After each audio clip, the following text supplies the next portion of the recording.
I built a model train set just to prove one simple point about rail regulations. Here's the basic question. When the government adds more regulations, does that make trains run more safely or just more expensive and slower? This model gives us a way to think about that. On one loop, the train just moves. No stops, no delays, no pull-offs. It's a stand-in for a simple regulatory environment. Fewer mandates, more flexibility, and more room for railroads to solve problems their own way. Now let's look at the other route. Same train, same destination, but this time it keeps getting diverted. Stop here, wait there, check this, comply with that.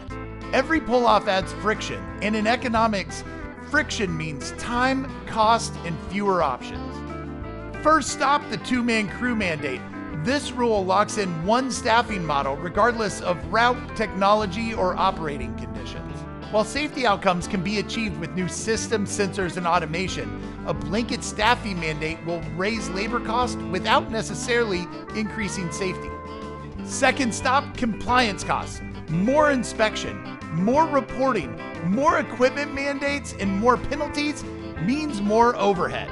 When costs rise, they don't just vanish, they show up somewhere. In prices, in service quality, in investment decisions, or reduced capacity. Third stop, less innovation. Prescriptive rules can freeze today's methods in place just when new tools are emerging.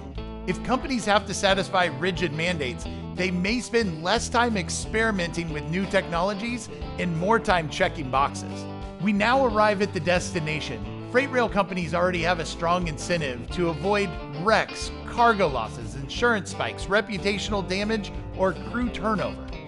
In other words, safety isn't just a legal issue for railroads, it's a business necessity. Additionally, let's look at the last big boom for rail.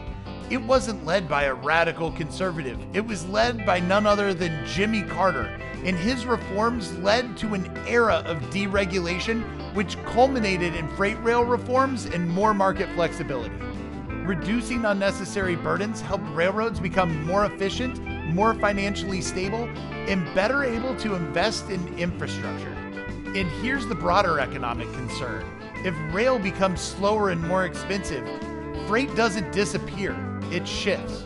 It moves to trucks. That can mean more highway congestion, more road wear, and a less efficient freight system. Supporters of the Railway Safety Act say that these changes are necessary after major derailments and are worth the cost. But one-size-fits-all mandates can backfire, raising costs, slowing service, and impeding innovation. So the real debate isn't safety or no safety, it's this. What's the smartest way to get safe railroads that doesn't derail what makes rail work in the first place?